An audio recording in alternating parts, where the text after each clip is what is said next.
الحمد لله والصلاة والسلام على رسول الله وعلى آله وأصحابه ومن والاه وما بعد.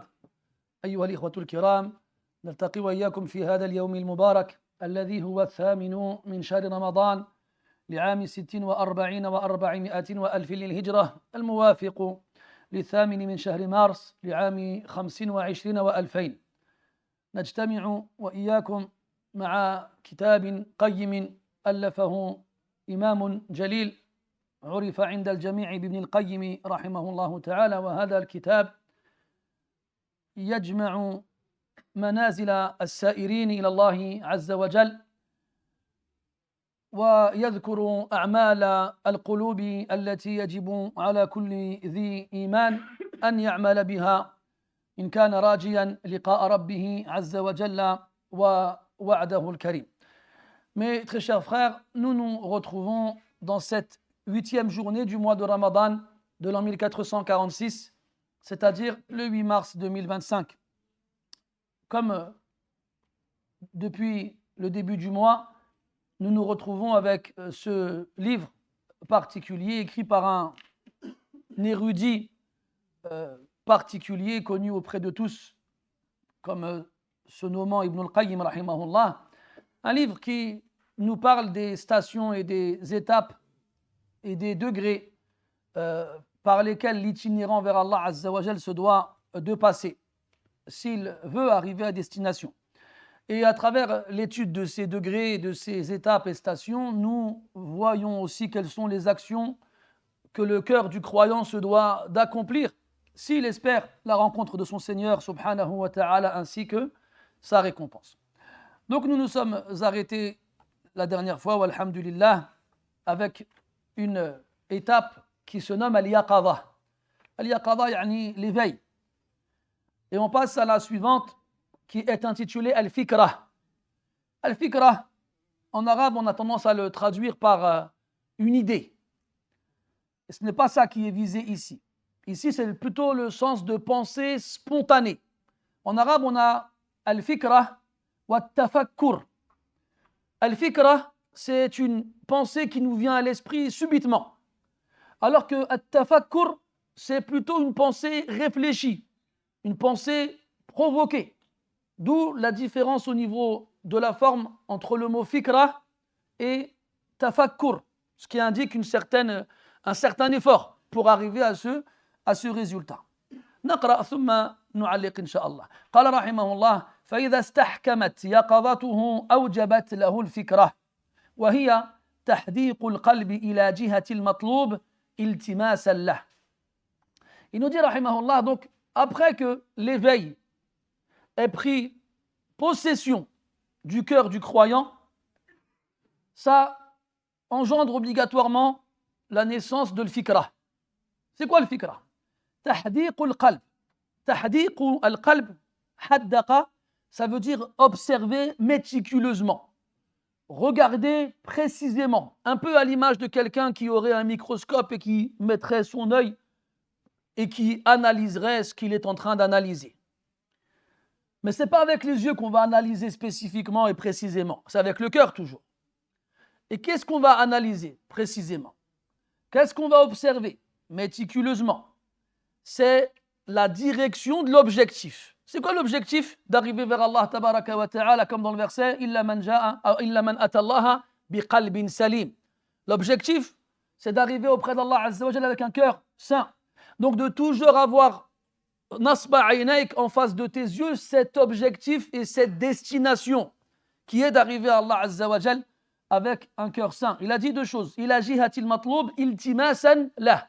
Donc tu ne te contentes pas seulement de regarder dans cette direction, de regarder vers la destination, mais tu fais tous les moyens pour y arriver.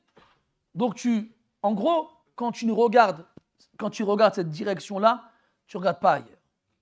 Tu ne regardes pas ailleurs. Encore une fois, à l'image de cet athlète sur la ligne de départ qui attend que l'arbitre donne le départ et qui court.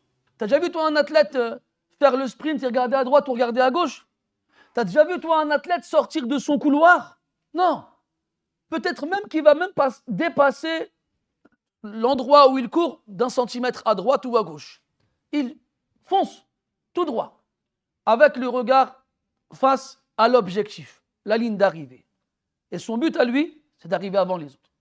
Nous, notre but à nous, c'est pas d'arriver avant les autres. Parce qu'il y en a déjà beaucoup qui sont partis avant nous et qui sont arrivés avant nous. Notre but à nous, c'est d'arriver. C'est d'arriver. Donc toi, si jamais tu regardes partout, je regarde à gauche, le travail, ou à droite, la famille, ou vers ici, le mariage, ou vers ici, l'argent, etc., tu te disperses. Et en te dispersant, qu'est-ce qu'il risque de t'arriver? De sortir du couloir et de t'égarer. Donc, al-fikra, c'est deux choses. Garder en tête l'objectif et faire en sorte d'y arriver. Et de toujours regarder en face et de ne pas se disperser. يقول رحمه الله والفكرة نوعان أو والفكرة فكرتان فكرة تتعلق بالعلم والمعرفة وفكرة تتعلق بالطلب والإرادة فالتي تتعلق بالعلم والمعرفة فكرة التمييز بين الحق والباطل والثابت والمنفي والتي تتعلق بالطلب والإرادة فهي الفكرة التي تميز بين النافع والضار ثم يترتب عليها فكرة أخرى في الطريق إلى حصول ما ينفع فيسلكها وطريق ما يضر فيتركها فهذه 6 أقسام لا سابع لها هي مجال أفكار العقلاء. Il nous dit que cette fikra est de deux formes, de deux types. Une qui est liée à la science et à la connaissance et une qui est liée à la demande et à la volonté. Celle qui est liée à la science et à la connaissance est cette pensée, cette réflexion qui nous permet de distinguer le vrai du faux et de distinguer l'affirmatif du négatif. Quant à la fikra, qui elle est liée à la demande et à la volonté, c'est celle qui nous permet de distinguer entre le bon et le mauvais, l'utile et l'inutile, le profitable et le nuisible. Quand on a réuni ces deux formes de fikra, alors ça engendrera une autre fikra. C'est quoi? C'est la façon d'obtenir ce qui est profitable et de suivre le chemin qui mène vers cela et de connaître le chemin de ce qui est nuisible pour le délaisser. Donc pour résumer, ici on nous fait comprendre que cette réflexion qui ne doit pas quitter notre esprit, elle est liée à la science et la connaissance. Car c'est par la science et la connaissance que tu sais quel chemin tu dois suivre. Et aussi la demande et la volonté. Car sans volonté et sans recherche, tu n'avanceras pas dans ce chemin, même si tu es capable de le distinguer des autres. Et quand tu auras ces 4 éléments-là, ça en fera naître 2 autres. C'est de savoir donc distinguer le chemin qui te mène vers ce qui est utile et de le suivre. Et de distinguer le chemin qui te mène vers ce qui est nuisible et de le délaisser. Ça fait donc 6 éléments liés à cette station et c'est ainsi que réfléchissent les doués de raison. ثم قال رحمه الله منزلة البصيرة فإذا صحت فكرته أوجبت له البصيرة فهي نور في القلب يبصر به الوعد والوعيد والجنة والنار وما وعد الله في هذه لأوليائه وفي هذه لأعدائه فأبصر الناس وقد خرجوا من قبورهم مهطعين لدعوة الحق وقد نزلت ملائكة السماوات فأحاطت بهم وقد جاء الله ونصب كرسيه لفصل القضاء وقد أشرقت الأرض لنوره ووضع الكتاب وجيء بالنبيين والشهداء وقد نصب الميزان وتطايرت الصحف واجتمعت الخصوم وتعلق كل غريم بغريمه ولاح الحوض وأكوابه عن كثب وكثر العطاش وقل الوارد ونصب الجسر للعبور ولز الناس إليه وقسمت الأنوار دون ظلمته للعبور عليه والنار يحطم بعضها بعضا تحته والمتساقطون فيها أضعاف الناجين فينفتح في قلبه عين يرى بها ذلك ويقوم بقلبه شاهد من شواهد الآخرة يريه الآخرة ودوامها والدنيا وسرعة انقضائها. On passe à la station suivante, tout en gardant en tête qu'il n'y a pas d'ordre réel entre ces stations-là, comme on l'a dit la dernière fois. C'est Al-Basira. En arabe, on a le basar, c'est la faculté de voir, c'est la vue, celle qui a lieu avec les yeux. Et on a al-basira. Al-basira, c'est ce qu'on traduit en français par la clairvoyance. C'est le fait de voir la réalité des choses, pas avec les yeux de sa tête, mais plutôt avec les yeux de son cœur. Et Allah tabaraka wa ta'ala, il fait référence à la vue du cœur dans le Coran dans de nombreux versets. Notamment, فَإِنَّهَا لَا تَعْمَى الْأَبْصَارِ وَلَكِنْ تَعْمَى الْقُلُوبُ الَّتِي فِي الصُّدُورِ. Ce ne sont pas les yeux qui sont touchés par la cécité, qui deviennent aveugles, mais ce sont les cœurs qui sont dans les poitrines. وَكَانَ الشَّاعِرُ يَقُولُ كَمْ مِنْ بَصِيرٍ قَلْبُهُ أَعْمَى. Combien de gens qui voient ont le cœur aveugle? Et à l'inverse, كَمْ مِنْ أَعْمَى قَلْبُهُ يُبْصِرُ. Et combien de gens aveugles ont le cœur qui voit très bien? Donc lorsque on revient à la station précédente qui est celle de l'fikra, lorsque cette fikra elle est correctement assimilée et correctement utilisée, elle va faire naître al-basira, la clairvoyance. Qu'est-ce que c'est la clairvoyance?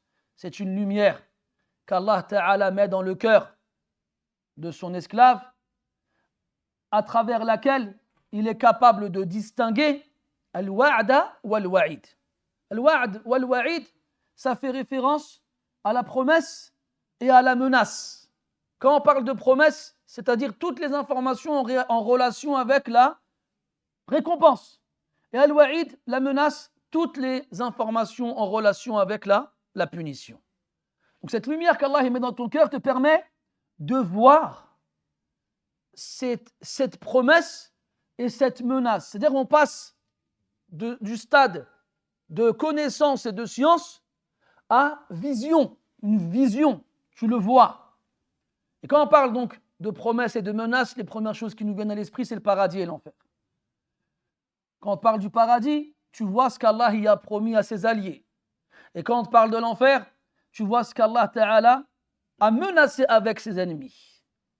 Quand tu as cette lumière dans le cœur, c'est comme si tu voyais les gens en train de sortir de leur tombe le jour de la résurrection. Muhti'in, al-ihta', ça veut dire se précipiter, courir le plus vite possible. Comme Allah dit dans le Coran, Muhti'in muqni'i ru'usihim, ay musri'in.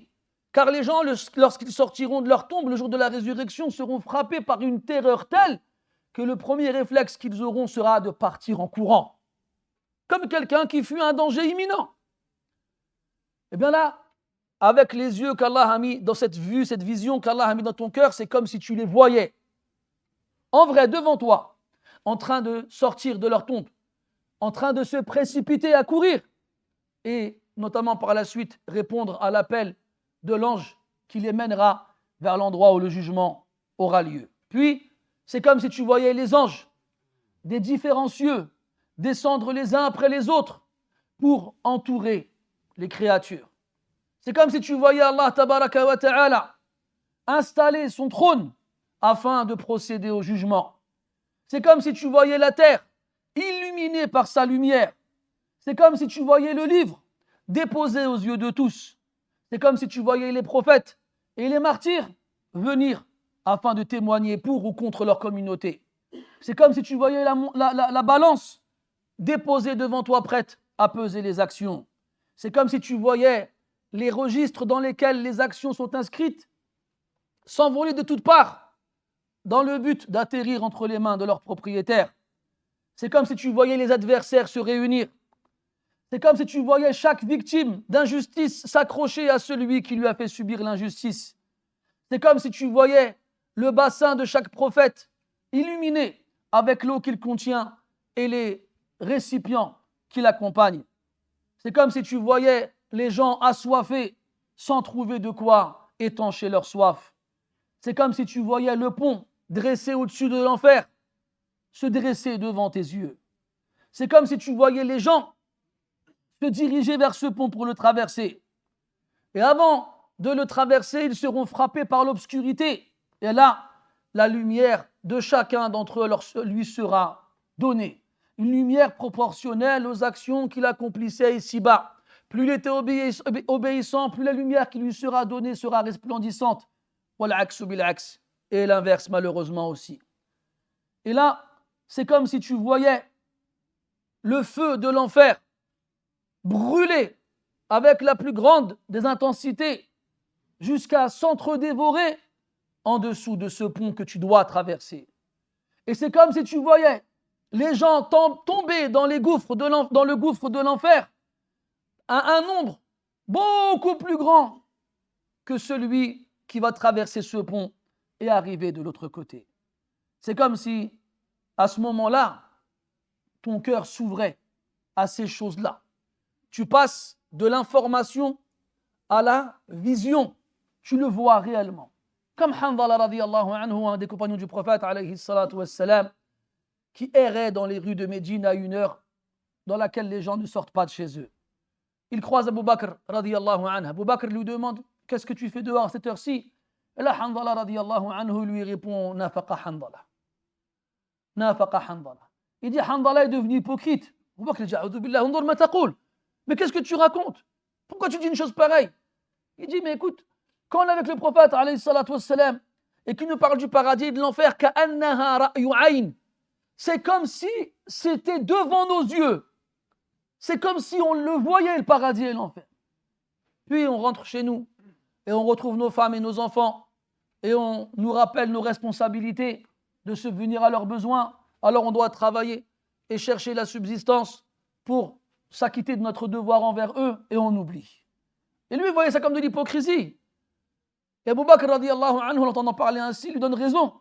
Alors tous les deux ils se rendent auprès du prophète alayhi salatu wassalam et ils lui disent ce qu'ils ont en tête. Et là le prophète alayhi salatu wassalam, il leur dit: si vous étiez constamment dans le même état avec moi ou chez vous, les anges vous serreraient la main dans les rues. Et vous seriez comme des anges.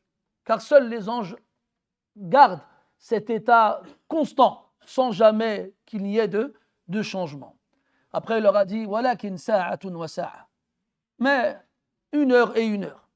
C'est-à-dire que tu donnes à ton cœur un temps et à ta personne et à ceux qui ont des droits sur toi un temps. Maintenant, ce temps-là, mes frères, est-ce que vous pensez aujourd'hui qu'on lui donne? Regardez le temps qu'on donne à Allah et à sa religion. Et regardez le temps qu'on donne à nos âmes et à nos passions. Est-ce que vous pensez qu'on a été juste dans le partage? لعمرك في القضية ما عدلت. Et wallahi, tu n'as pas été juste. Prophète dit sallallahu alayhi wa sallam: inna li rabbika alayka haqqa wa li ahlika alayka haqqa wa li nafsika alayka haqqa. Prophète dit sallallahu alayhi wa sallam que ton Seigneur, il a un droit sur toi. Et ta famille, elle a un droit sur toi. Et ta personne, elle a un droit sur toi.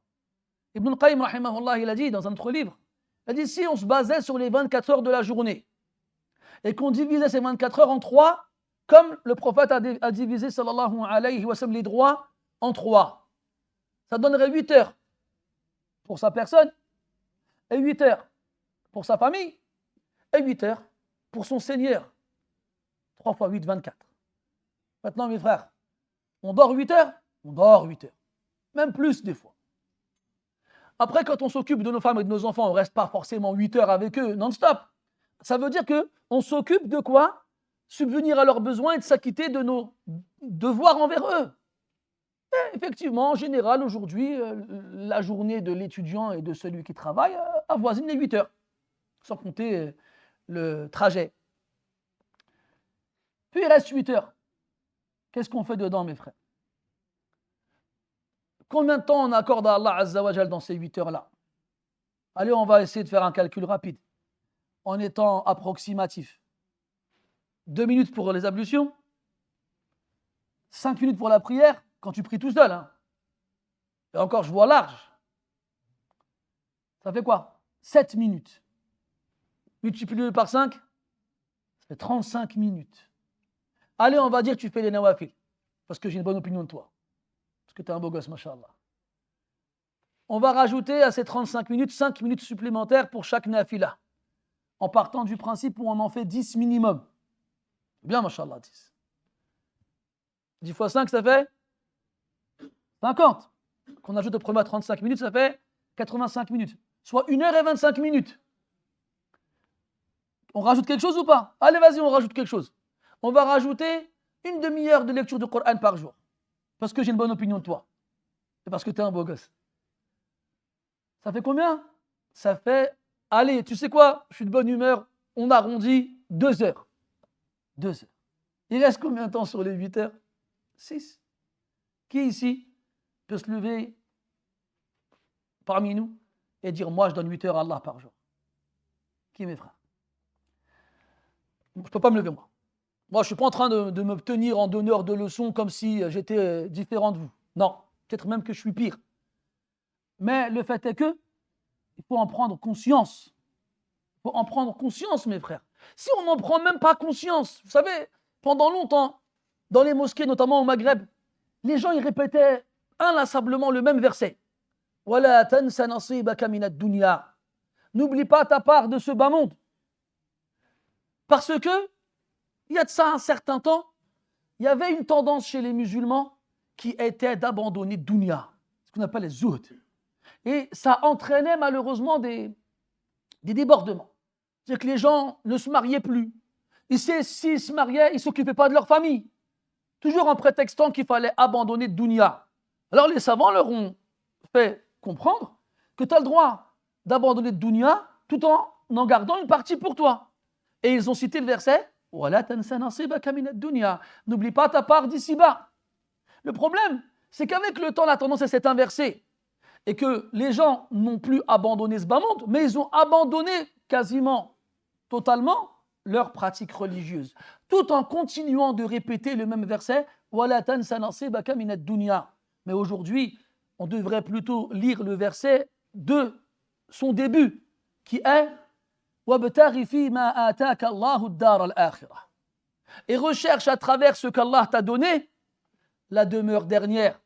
Parce que nous, aujourd'hui, mes frères, on vit à l'époque que le prophète a évoqué alayhi salatu wasallam dans un hadith. Il a dit Mal faqra akhsha alaykum. Moi, je n'ai pas peur pour vous que vous soyez pauvres. Walakin akhsha an tubsata alaykum ad-dunya kama busitat ala man kana qablakum. Fatanafasuha kama tanafasuha fatuhlikakum kama ahlakatuhum. Moi, ce que j'ai peur pour vous, c'est qu'on ouvre pleinement ce bas monde comme on l'a ouvert à ceux qui vous ont précédés. Quand on dit qu'on l'ouvre pleinement, ça veut dire qu'il devient accessible à tout le monde. Tout le monde peut en profiter et en prendre ce qu'il en veut. Comme on est aujourd'hui, mes frères. Comme on est aujourd'hui. Aujourd'hui, le pauvre chez nous, dans sa maison, il a un écran plat, un iPad et un téléphone portable avec un écran tactile et tout ce qui s'ensuit. Aujourd'hui, le pauvre chez nous, il a un frigo rempli. Aujourd'hui, le pauvre chez nous, il a une armoire avec une garde-robe complète. La preuve, les pauvres aujourd'hui, on leur donne des vêtements et de la nourriture, ils n'en veulent pas. Ils veulent quoi? Ils veulent de l'argent. Donc c'est qui le pauvre vraiment? Et c'est qui le riche vraiment? Mais moi, je vais répondre à cette question. D'après la parole du prophète, alayhi salatu wassalam, le prophète dit Man yajidu quta yawmihi wa laylihi falaysa wa laylati falaysa bifaqir. Celui qui trouve de quoi se substanter dans sa journée et sa nuit, il n'est pas pauvre. Lui, il n'a pas le droit de mendier. Il n'a pas le droit de mendier. Et il y a un homme, il est venu voir Abdullah ibn Amr ibn al-As radiyallahu anhuma. Il lui a dit comment savoir si je suis riche? Il lui a dit est-ce que tu as une maison? Il a dit oui. Tu as une femme et des enfants? Il a dit oui. Tu as une monture? Il a dit oui. Il a dit tu fais partie des riches. L'homme il a rajouté j'ai même un domestique. Il lui a dit toi tu es un roi. Toi tu es un roi. Et même mes frères, si on n'a pas de domestique à la maison, pour la plupart d'entre nous, eh bien on a des aspirateurs qui se baladent tout seuls dans la maison. Je ne te demande pas qui en a un chez lui là. Ou sinon on a l'aspirateur normal. On a des aspirateurs, des lave-vaisselle, des machines à laver. Si ce n'est pas des domestiques, qu'est-ce que c'est ça? Aujourd'hui, il y a même des services qui sont proposés. Tu peux louer une femme de ménage, elle vient chez toi, elle fait le ménage pendant 2 heures, 20 €. Ça devient de plus en plus fréquent, ça. Ce n'est pas des domestiques, c'est quoi, mes frères? Qu'est-ce que c'est? Bref, tout ça pour dire que je me suis égaré un peu je me suis rappelé. Quand je parlais de Handala radiyallahu anhu, qui se considérait comme un hypocrite, parce qu'il n'arrivait pas à rester chez lui avec sa femme et ses enfants, comme il était avec le prophète, alayhi salatu wassalam. Car quand le prophète lui parlait, il a parlé du paradis et de l'enfer, c'est comme s'il le voyait. Comme ce qu'on a décrit tout à l'heure. Quand tu es là, que tu entends Allah parler du paradis, parler de l'enfer, et tu entends le prophète sallallahu alayhi wa sallam parler du paradis et parler de l'enfer, où est-ce que tu te situes par rapport à ce que tu entends? Est-ce que tu l'enregistres en tant qu'information que tu vas stocker dans ta mémoire? Ou bien est-ce que tu vois les choses? Est-ce que tu vois avec les yeux de ton cœur la fraîcheur du paradis et sa bonne odeur? Ou plutôt l'intensité du feu de l'enfer et son obscurité?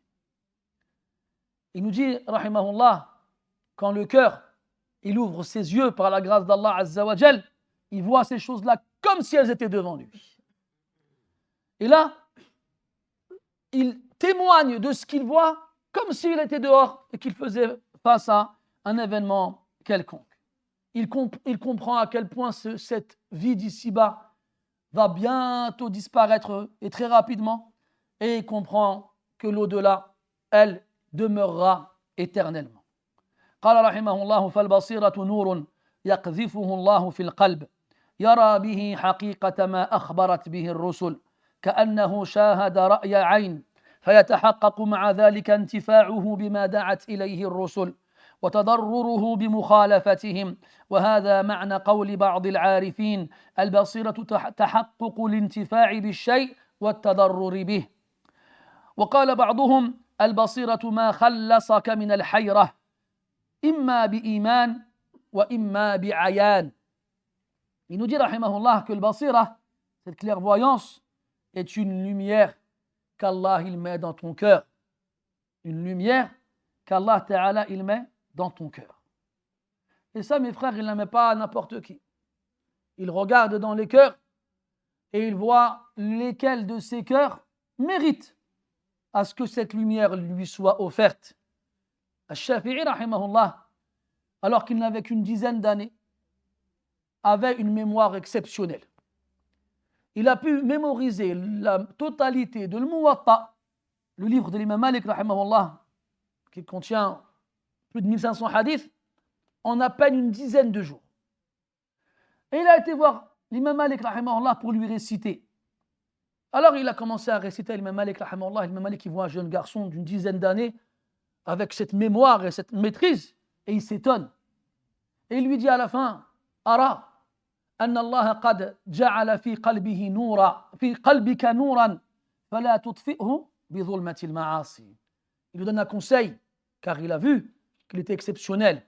Il lui dit, je constate qu'Allah a mis dans ton cœur une lumière. Ne va pas l'éteindre avec les ténèbres des péchés. Et Al-Shafi'i lui-même, rahimahullah, racontait, malgré cette mémoire exceptionnelle qui est la sienne, qu'un jour, une femme est passée près de lui et il a juste vu son talon. Son talon. Après cela, il a constaté une certaine difficulté à mémoriser. Alors il a été voir un de ses professeurs qui répond au nom de Waki'. Ce n'est pas Waki' ibn al-Jarrah al-Ru'asi, car ce n'est pas parmi ses professeurs, c'est un autre. Et il lui a dit il lui a expliqué ce qui s'est passé. Et là, Waki' il lui a répondu que la lumière qu'Allah y met dans le cœur, elle s'éteint avec la désobéissance. Alors Al-Shafi'i, rahimahullah, il a mis ça sous forme de poème. Il a dit, rahimahullah, shakawtu ila waki'in su'a hifzi, فأرشدني إلى ترك المعاصي وقال بأن العلم نور ونور الله لا يؤتاه عاصي. Il a dit, je me suis plaint à Waki' de ma mauvaise mémoire. C'est Shafi'i qui dit ça, rahimahullah. Qu'est-ce que nous on devrait dire? Billah alaykum. Celui qui a réussi à prendre mon matin en 10 nuits, qui lève la main. Voilà. Eh bien, il a dit, je me suis plaint à Waki' de ma mauvaise mémoire. Il m'a conseillé de délaisser les péchés. Puis il m'a dit que la science était une lumière et que la lumière d'Allah n'est pas offerte à un pécheur. Al-Muhim, mes frères, cette lumière qu'Allah met dans le cœur de qui il veut, lui permet de voir la réalité des informations transmises par l'ensemble des messagers. Il les voit comme si c'était devant lui réellement. Et ainsi, il en tire profit, il en tire profit réellement, comme les prophètes et messagers ont appelé les gens à ces choses-là. Mes frères, billah alaykoum, c'est quoi l'intérêt de raconter des histoires? Seulement de raconter des histoires? Non, c'est d'en tirer des leçons et des morales et des enseignements et surtout de les mettre en pratique. À travers ces histoires, de voir réellement ce qui est utile pour nous et de le faire. À travers ces histoires, de voir réellement ce qui est nuisible pour nous et de le délaisser.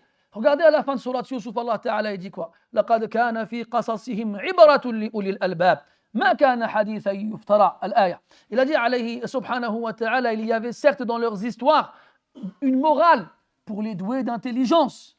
Une morale. Ce n'est pas juste des histoires qu'on raconte pour se divertir ou pour passer le temps. Non, c'est pour en tirer les morales, pour les appliquer. Voir ce qui a été profitable et utile pour les pieux et faire pareil. Et voir ce qui a été nuisible et dangereux pour les pervers et de le délaisser. Et être conscient donc de ce qui nuit vraiment. C'est ça le sens de la parole de certains savants. Al-Basira, la clairvoyance, c'est le fait de réaliser quelle chose est vraiment utile et quelle chose est vraiment nuisible.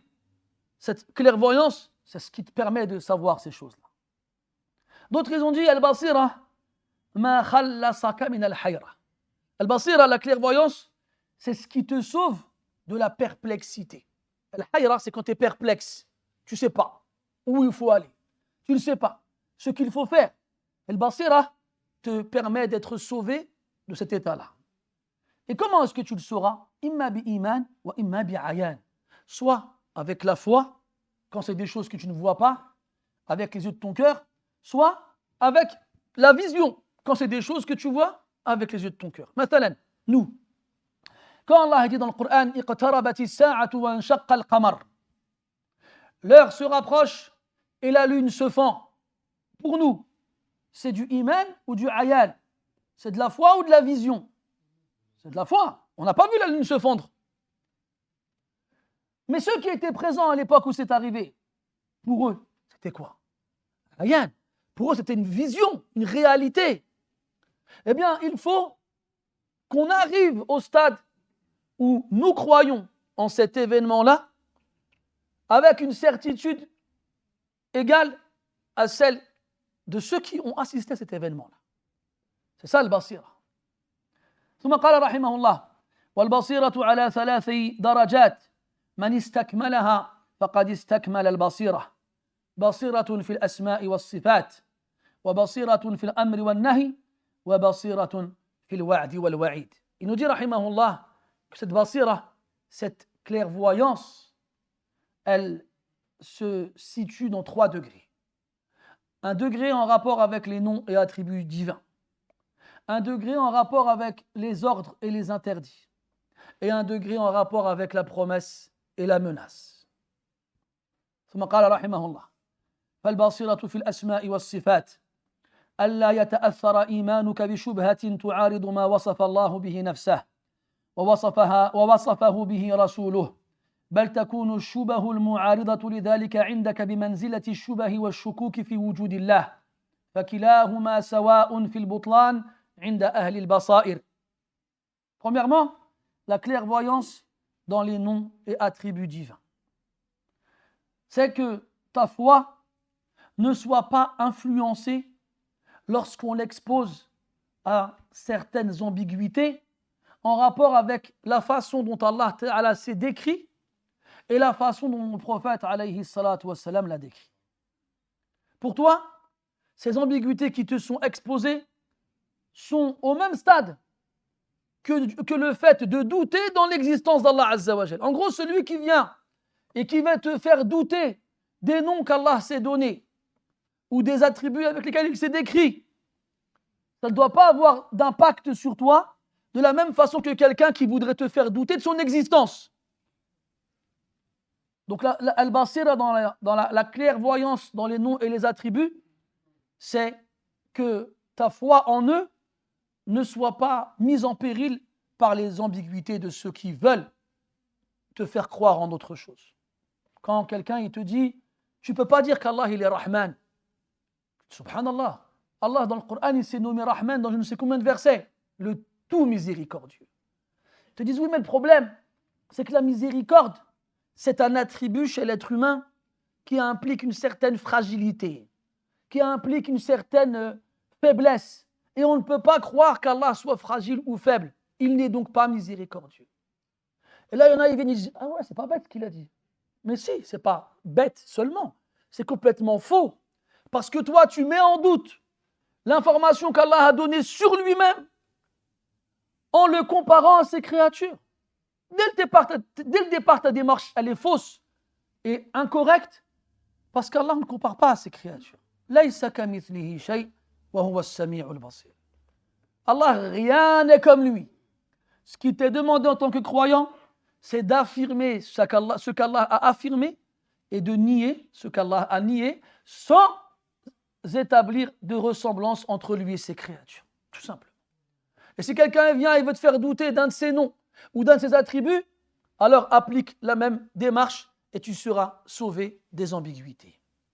ثم قال رحمه الله وعقد هذا أن يشهد قلبك الرب تبارك وتعالى مستويا على عرشه متكلما بأمره ونهيه بصيرا بحركات العالم علويه وسفليه وأشخاصه وذواته سميعا لأصواتهم رقيبا على ضمائرهم وأسرارهم وأمر الممالك تحت تدبيره نازل من عنده وصاعد إليه وأملاكه بين يديه تنفذ أوامره في أقطار الممالك موصوفا بصفات الكمال منعوتا بنعوت الجلال منزها عن العيوب والنقائص والمثال هو كما وصف نفسه في كتابه وفوق ما يصفه به خلقه حي لا يموت قيوم لا ينام عليم لا يخفى عليه مثقال ذرة في السماوات ولا في الأرض بصير يرى دبيب النملة السوداء على الصخرة الصماء في الليلة الظلماء سميع يسمع ضجيج الأصوات باختلاف اللغات على تفنن الحاجات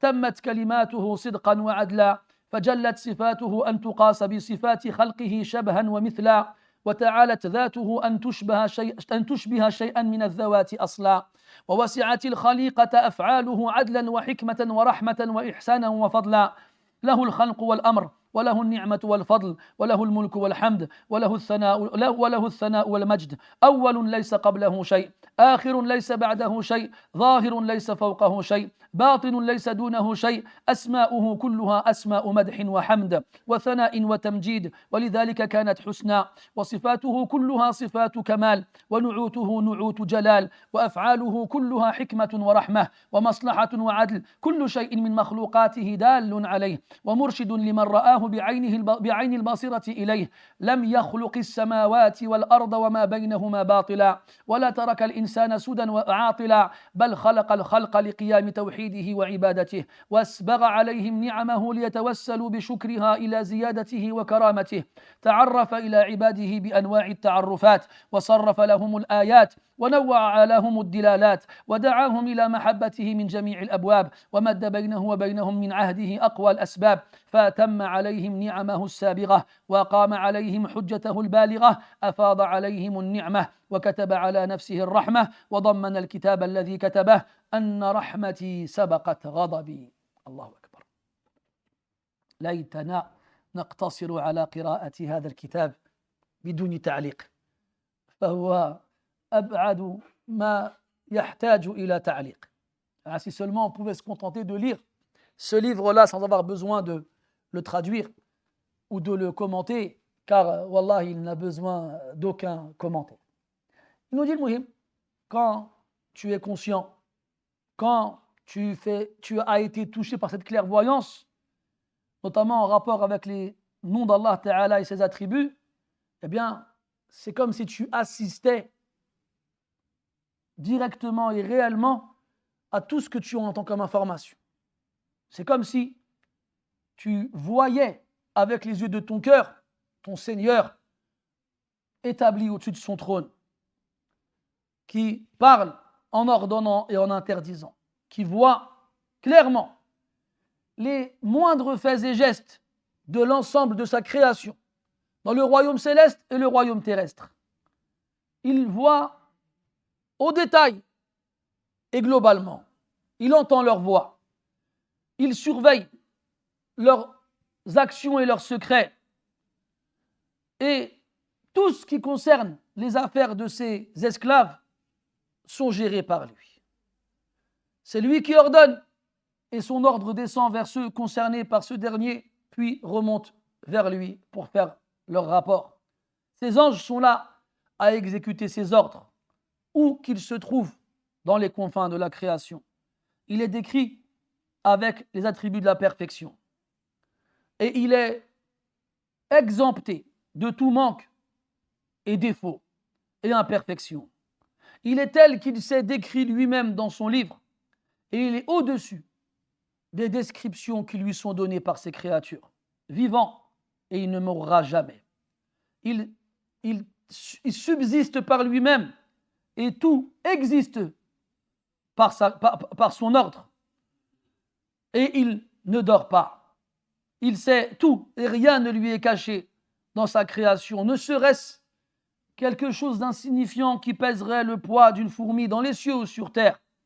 Il voit absolument tout, même la fourmi noire, sur une pierre noire dans la nuit noire. Il entend absolument tout. Il entend le vacarme des voix et il entend l'ensemble des mots sans que les divergences de langue ne le gênent en quoi que ce soit. Et il entend leurs demandes, quelles qu'elles soient, et il leur répond. Ses paroles sont parfaites en véracité et en justice et en équité. Ses attributs sont tellement parfaits qu'il est impossible qu'une de ces créatures lui ressemble dans quoi que ce soit.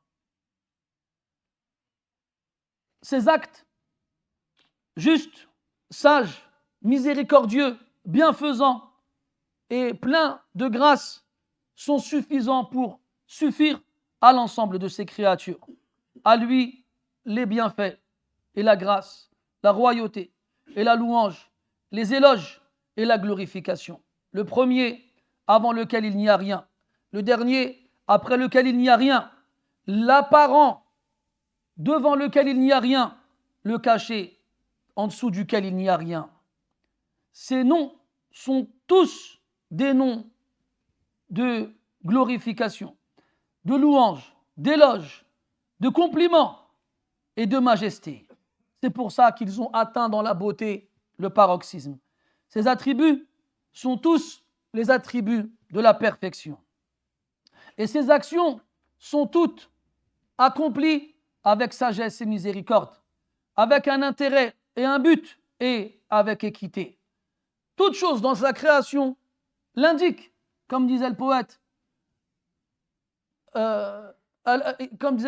وَفِي كُلِّ شَيْءٍ لَهُ آيَةٌ تَدُلُّ عَلَى أَنَّهُ وَاحِدٌ. Dans toute chose, il y a un signe qui indique qu'il est unique, subhanahu wa ta'ala. Toute chose dans la création nous mène à le voir avec les yeux de la clairvoyance. Il n'a pas créé les cieux et la terre et ce qu'il y a entre eux pour rien. Il n'a pas laissé l'être humain dénué d'ordre ou d'interdiction et le laisser agir en vain. Il a créé la création afin qu'il réalise son unicité et son adoration. Et il les a couverts de ses bienfaits afin qu'il soit plein de gratitude envers lui et de reconnaissance. Il s'est fait connaître auprès de ses serviteurs de plein de façons différentes. Et il leur a exposé les signes. Et il leur a montré les indications qui mènent vers lui de différentes façons. Il les a appelés à l'aimer de toutes les façons possibles. Et il leur a donné tous les moyens possibles pour y arriver. Il a complété, il les a comblés de ses bienfaits et il leur a montré les arguments complets. Et avec tout cela, il s'est imposé à lui-même la miséricorde et il a conservé auprès de lui une phrase qui dit « Ma miséricorde l'emporte sur ma colère ». Donc quand tu entends tout ça et que tu essayes au maximum de voir ces réalités avec les yeux de ton cœur, forcément ta relation avec Allah Azza wa Jal ne pourra pas être la même. ثم قال رحمه الله: المرتبة الثانية البصيرة في الأمر والنهي، وهي تجريده عن المعارضة بتأويل أو تقليد أو هوى، فلا يقوم بقلبه شبهة تعارض العلم بأمر الله ونهيه، ولا شهوة تمنع من تنفيذه وامتثاله والأخذ به، ولا تقليد يزيحه عن بذل الجهد في تلقي الأحكام من مشكات النصوص. La deuxième clairvoyance à laquelle l'auteur a fait référence, rahimahullah, c'est la clairvoyance vis-à-vis de la législation divine. Et quand on parle de législation divine, on fait référence à ce qu'Allah il a ordonné et ce qu'Allah il a interdit. Quand Allah il met dans ton cœur cette lumière qui te permet de faire preuve de clairvoyance et que viennent à toi les ordres d'Allah et ce qu'il a interdit, alors tu ne vas pas essayer de t'opposer à ces lois en les interprétant ou en faisant passer l'imitation de quelqu'un ou d'un groupe de personnes ou d'un pays ou d'une tradition devant sa législation, ou de laisser tes passions prendre le dessus sur la législation. Et quand on parle de passion, c'est tout ce que ton âme elle te suggère. Quand elle te dit fais cela alors qu'Allah te l'a interdit et que tu l'écoutes, tu as fait passer tes passions devant ce qu'Allah t'a interdit. Et quand elle te dit ne fais pas cela alors qu'Allah te l'a ordonné et que tu l'écoutes, tu as fait passer tes passions devant ce qu'Allah t'a ordonné. Ton cœur ne sera pas touché par une ambiguïté qui le poussera à délaisser l'ordre ou à accomplir l'interdit, en prétextant que le sens voulu n'est pas celui-ci, mais un autre, en cherchant des explications ou des interprétations, ou en disant ci ou en disant cela. Exemple, dans le Coran, Allah Ta'ala, dans de nombreux versets, il dit qu'il nous interdit certaines nourritures. Il dit حرم عليكم الميتة والدم ولحم الخنزير. Il vous a interdit la viande de l'animal mort et de l'animal qui n'a pas été vidé de son sang et la viande du porc, al-khinzir. Il a dit al-lahm. Alors il y en a, ils sont venus, ils ont dit, mais dans l'animal, il n'y a pas que de la chair. Il y a al-lahm, il y a al-shahm, il y a al-a'sab, il y a al-mukh, etc., etc. Ils ont commencé à regarder les différentes catégories de ce qu'on peut trouver dans l'animal et de ce qu'on peut consommer. Ils ont dit, il y a la viande, certes, mais il y a aussi la graisse, et il y a aussi les abats, et il y a aussi ce qui est fait de sang, comme le foie et la rate. Et ils ont commencé à partir même dans la moelle osseuse. Ils ont dit ça. C'est pas de la viande. Et Allah, il a dit, lahm al-khinzir, la viande de porc, donc. Tu vois? Comme قال قائل إن لم يكن من الله عون للفتى فأول ما يقضي عليه اجتهاده. S'il n'y a pas de la part d'Allah une aide envers le novice, la première des choses qui aura raison de lui, c'est ses propres réflexions. Et souviens-toi que le premier qui a fait le qiyas, l'analogie, c'est Iblis. Et tu sais comment il a fini. Il a dit, attends, moi je suis créé à partir de feu. Adam est créé à partir de terre. Selon moi, le feu est meilleur que la terre. Donc, je suis meilleur que Adam. Donc, je n'ai pas à me prosterner devant lui. Il a repoussé l'ordre à cause de sa propre réflexion. Autre exemple, le fils de Nuh, alayhi salam, alors qu'il était en train de chercher un échappatoire au déluge, son père, qui est un prophète et qui a construit, selon l'ordre d'Allah Azza wa Jal, un énorme bateau, l'appelle à le rejoindre. Ya Bunay, irkab ma'ana wa la takum ma'al kafirin. Viens, monte avec nous et ne sois pas avec les mécréants. Qala sa'awi ila jabalin ya'simuni min al-ma'. Il a dit non, je vais me réfugier dans une montagne qui me protégera de l'eau. Donc là, encore une fois, il a son père qui est un prophète, qui reçoit la révélation, qui lui transmet la parole d'Allah Azza wa Jal. À ce moment-là, il n'y a plus de logique, il n'y a plus de réflexion à avoir. La devise et le réflexe du croyant est de dire Sami'na wa ata'na. On a entendu, on a obéi. Maintenant, l'autre il nous dit, il a dit viande, il n'a pas dit graisse, Et là, et Iblis, il nous dit, je suis créé de feu, il est créé de terre. Le feu est meilleur que la terre, donc je suis meilleur que lui. Et le fils de Nuh, il a dit, la logique veut que l'eau ne montera pas jusqu'à la cime des montagnes. Alors, en me réfugiant dans une montagne, je serai sauvé de l'eau. Mais Allah, il a dit non.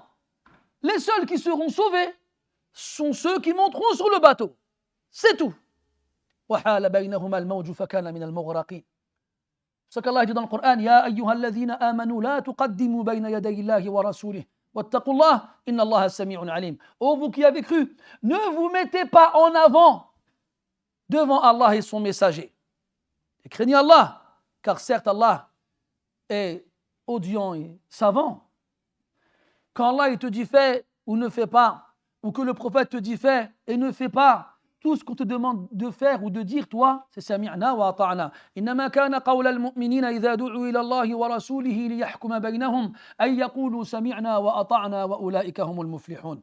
La seule parole que les croyants doivent prononcer lorsqu'Allah et son messager jugent entre eux est de dire on a entendu, on a obéi. وأولئك هم المفلحون. Et ceux qui agissent ainsi, ce sont eux les victorieux. C'est eux qui remporteront la victoire dans l'au-delà. Sami'na wa ata'na. Donc quand l'ordre te vient, ne commence pas parce qu'il ne te convient pas à chercher à l'interpréter.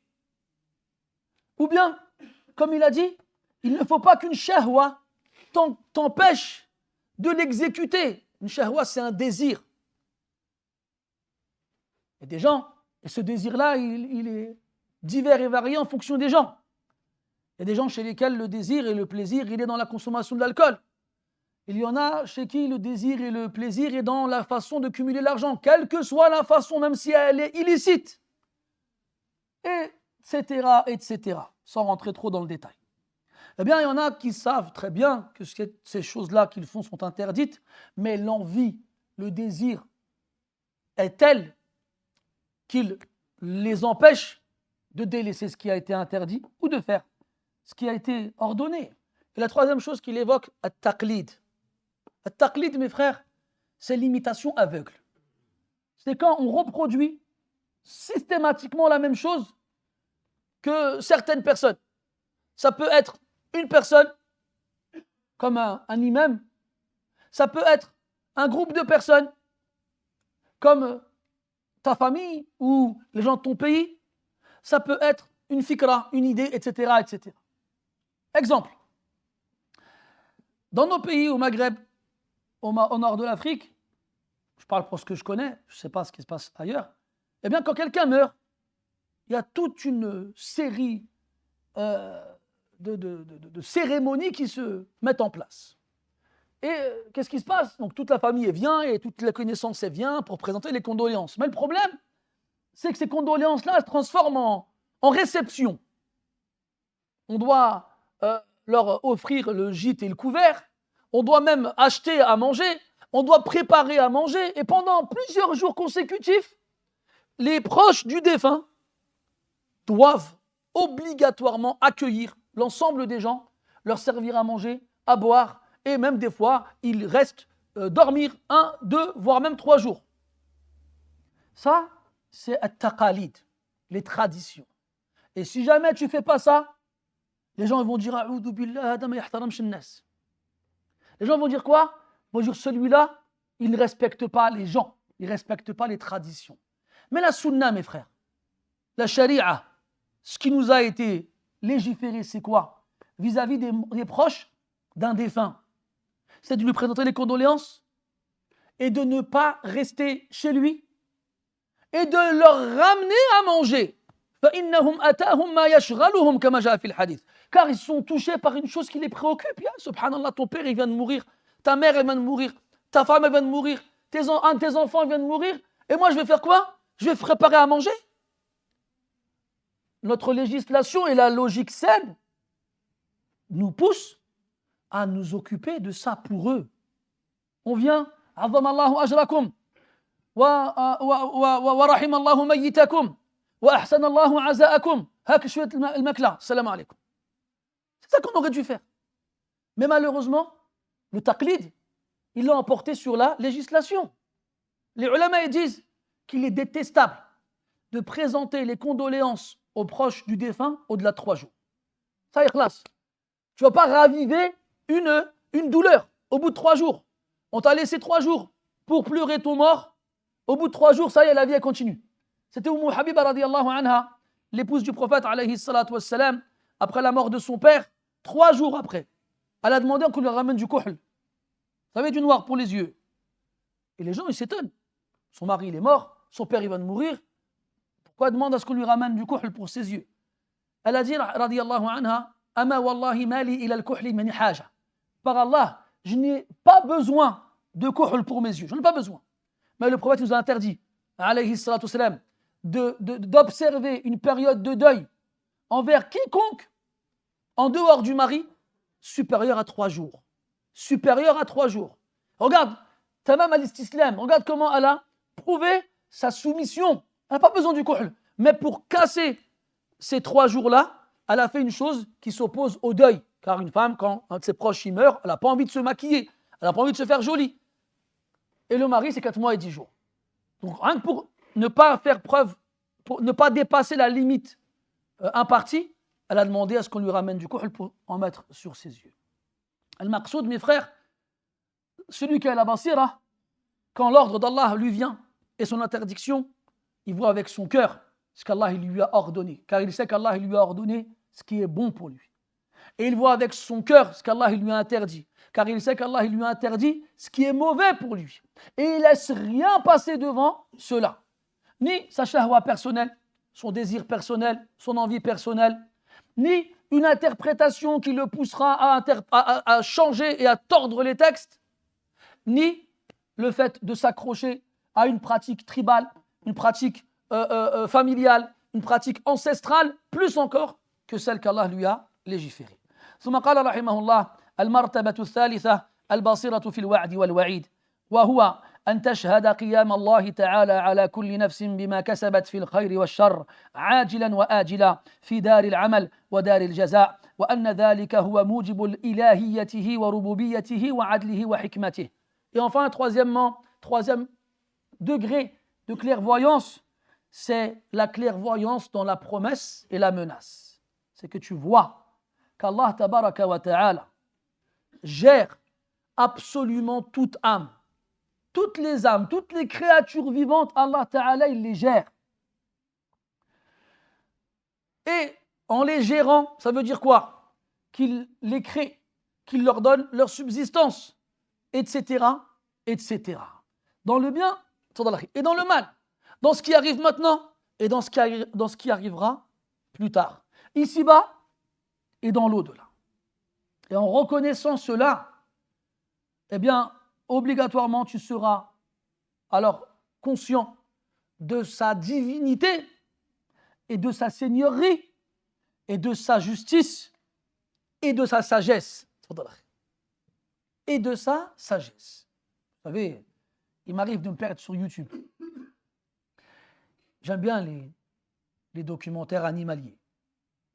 Et je suis tombé sur quelqu'un qui parlait d'une bactérie qui est sécrétée par les chats.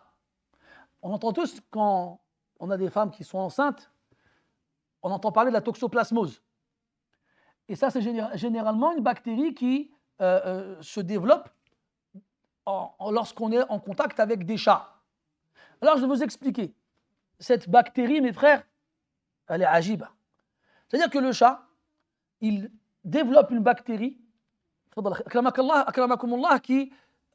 qui se trouve dans ses excréments, ses déjections. Et lorsque une souris ou un rat passe à côté et qu'elle respire l'odeur, eh bien, elle est infectée. Attends, et quand cette bactérie elle se retrouve dans le rat, ça tue chez lui l'instinct de survie.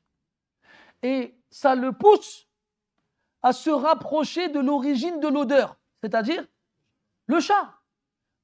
Alors qu'est-ce que le chat, c'est comme s'il commandait sur Uber Eats une souris, et la souris elle vient. Et là, le chat, il la mange, il la dévore, et la souris, elle se laisse faire. Allahu Akbar. Allahu Akbar. Après, il nous parle de Avengers ou là, de je sais pas quoi là. Il n'y a pas d'Avengers, c'est pas un truc comme ça. Wallah, ajib, hada. Je vous invite à vous renseigner, parce que j'ai tendance, moi, à ne pas être un rapporteur fiable dans la transmission des éléments de ce genre-là, mais dans tous les cas, mes frères, c'est extraordinaire. Ça, c'est qu'un exemple parmi des milliards d'autres. Et moi, ce qui me tue, c'est qu'à chaque fois, le commentateur de ce genre de choses, il finit en disant « La nature, elle est bien faite. » Qabbahakallah. La nature, elle est bien faite. C'est fou, ça. Comment, avec autant de signes, tu continues à refuser de dire « Tabarakallahu ahsanul khaliqin » Comment tu peux ne pas reconnaître cette perfection? Al-Muhim, mes frères, avec ça, tu vois à quel point Allah Ta'ala, il a tout donné. Ahsana kulla shay'in khalaqa. Toute chose qu'il a créée, il l'a fait de la meilleure façon. C'était dans Taha. الذي جعل لكم الأرض مهدا وسلك لكم فيها سبلا وأنزلنا من السماء ماء فأخرجنا به أزواجا من نبات شتى ولا تنسى avant قال فمن ربكما يا موسى قال ربنا الذي أعطى كل شيء خلقه ثم هدى. Pharaon demande à Moussa, c'est quoi? Quel est votre Seigneur? Qu'est-ce que c'est? Il a dit الذي أعطى كل شيء خلقه ثم هدى. C'est celui qui a donné à toute chose son but dans sa création. Son but dans sa création, puis il l'a guidé. Toute chose. Toute chose. Même toi, tu te réveilles la nuit parce qu'il y a un moustique, il est passé à côté de tes oreilles en faisant le zzz. Et il est en train de te dire, je vais te piquer, tu vas voir. Toi, tu te dis, mais pourquoi Allah il a créé le moustique? D'ailleurs, c'est arrivé. Un roi sur son trône, puissant, et craint. Et il y a une mouche, elle est venue l'embêter. T'as vu les mouches comment elles sont énervées, surtout les mouches chez nous du bled. Elles sont énervées. La mouche, elle vient, elle se pose là, il met un coup, elle part, elle se repose là, il met un coup, et puis il se bat avec elle pendant une demi-heure, et jamais elle arrive à la voir. Subhanallah, pourquoi Allah il a créé les mouches? Ramenez-moi le Hassan al-Basri. Ils ont été chercher le Hassan al-Basri, rahmatullah alayhi, et il arrive.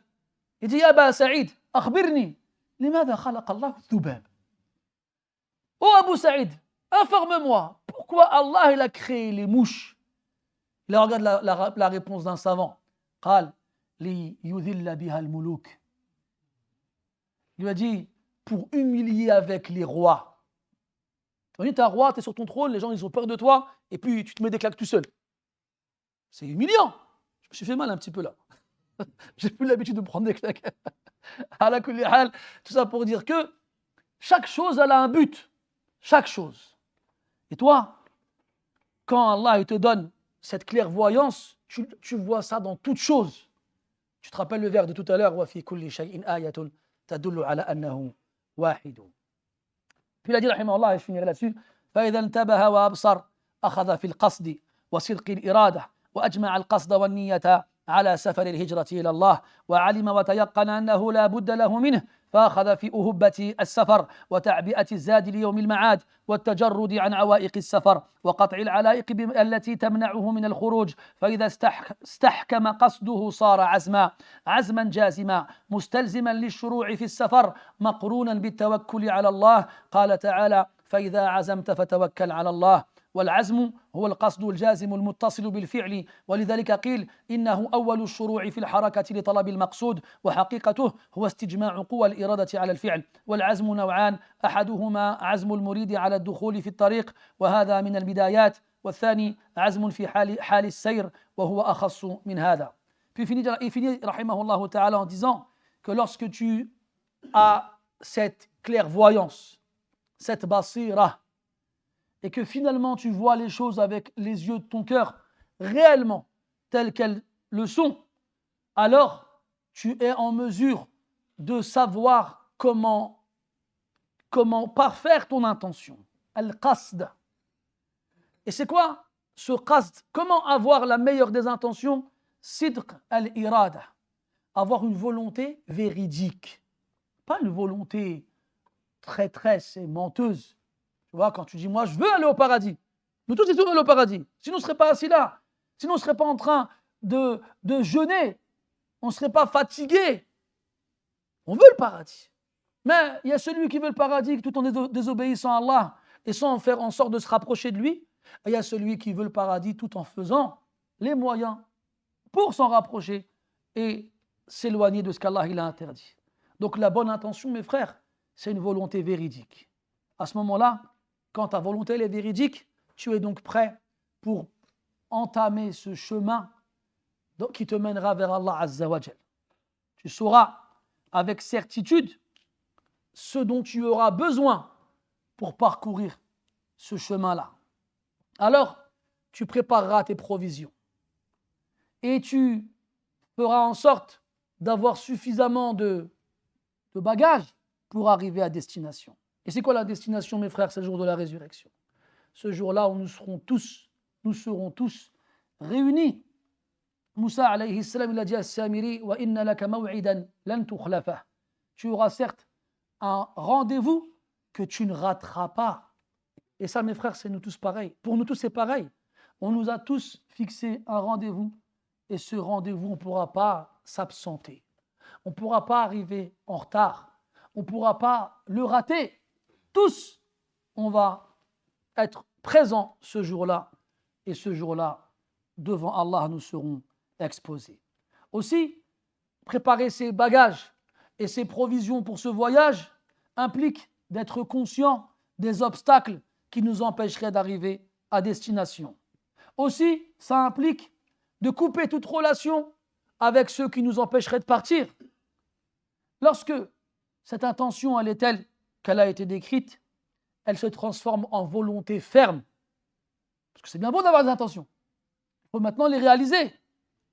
Et cette volonté ferme, elle implique quoi? De prendre le chemin. Allons-y.